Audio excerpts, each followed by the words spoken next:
നമസ്കാരം. Raft of ഫുട്ബോളിലേക്ക് അവർക്കും സ്വാഗതം. തൻ്റെ പഴയ ക്ലബിനെതിരെ നിശ്ചയിച്ചുറപ്പിച്ചു വന്ന പോലെ കിടിലൻ പ്രകടനം ജോയൻ ഗാർഷ്യ നടത്തിയപ്പോൾ FC ബാഴ്സലോണ 2026 തങ്ങളുടെ ആദ്യ മത്സരം വിജയിച്ചിരിക്കുന്നു. ഏകപക്ഷീയമായ 2 ഗോളിൻ്റെ വിജയം. ഡാനി ഓൾമോയും റോബർട്ട് ലെവൻഡോസ്കിയുമാണ് അവർക്കായിട്ട് ഗോളുകൾ കണ്ടെത്തിയത്. 2 ഗോളിൻ്റെയും അസിസ്റ്റ് ഫെർമിൻ്റെ വകയായിരുന്നു. ഡാനി ഓൾമോക്ക് കൊടുത്ത അസിസ്റ്റ് അതൊരു സൂപ്പർ അസിസ്റ്റായിരുന്നു. ഏതായാലും മത്സരത്തിൽ മികച്ച പ്രകടനം തന്നെയാണ് എസ്പാനിയോള നടത്തിയിട്ടുള്ളത്. അത് നമുക്ക് കാണാതെ പോകാൻ കഴിയില്ല. അത് ഹൻസി ഫ്ലിക്ക് പോലും അതിനെ അനുമോദിക്കുന്ന കാഴ്ച കളിക്ക് ശേഷം നമ്മൾ കണ്ടു. ഏതായാലും മികച്ച രൂപത്തിൽ അവരും കളിച്ചു.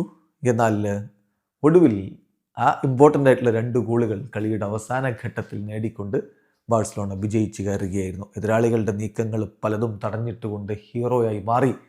അതും ആരാധകർ തന്നെ കൂവി വിളിക്കുമ്പോൾ തനിക്കെതിരെ ഒരിക്കൽ തന്നോടൊപ്പം നിന്ന് കൈയടിച്ചവരൊക്കെ തനിക്കെതിരെ കൂവി വിളിക്കുമ്പോഴാണ് ദൃഢനിശ്ചയത്തോടുകൂടി ഒരു തരത്തിലുള്ള മനഃശാഞ്ചല്യവുമില്ലാതെ ജോയൻ ഗാർഷ്യ ഈ പ്രകടനം നടത്തിയത് എന്നുള്ളത് എടുത്തു പറയേണ്ടതാണ്. കിടിലൻ സേവുകളുണ്ടായിരുന്നു. അതുമാത്രമല്ല, എതിരാളിയുടെ ഷോട്ട് തടയാൻ വേണ്ടി സ്വന്തം താരത്തെ പുഷ് ചെയ്ത് തള്ളിയിട്ട് ആ ഷോട്ട് ബ്ലോക്ക് ചെയ്യുന്ന ആ ഒരു ഫുട്ബോൾ ഐക്യു ഉണ്ടല്ലോ, അതൊക്കെ എത്ര പറഞ്ഞ് വിശേഷിപ്പിച്ചാലാണ് മതി വരിക എന്നറിയില്ല. എന്തായാലും ഈ കളിയിൽ ആദ്യ 11 FC ബാഴ്സലോണയുടെ മുന്നേറ്റങ്ങൾ നയിച്ചുകൊണ്ട് ടോറസും ലാമിനെ യമാലും റാഫീനയും മാർക്കസ് റാഷ്ഫോർഡും ഒക്കെ ഒരുമിച്ച് അണിനിരന്നു. എന്നാൽ കളിയുടെ ആദ്യ പകുതി കഴിയുമ്പോൾ ബാഴ്സക്ക് അത്ര മികച്ച ഒരു പെർഫോമൻസ് നടത്താൻ പറ്റി എന്ന് പറയാൻ കഴിയില്ല. രണ്ടാം പകുതിയിലും കാര്യങ്ങൾ അതേപോലെയൊക്കെ തന്നെയാണ് പുരോഗമിച്ചത്. ഒടുവിൽ 86ാമത്തെ മിനിറ്റിലാണ് ഫെർമിൻ ലോപ്പസിൻ്റെ അസിസ്റ്റിൽ നിന്ന് ഡാനി ഓൾമോയുടെ ഗോൾ പിറക്കുന്നത്. അതോടുകൂടി ബാഴ്സ വിജയം മണത്തു.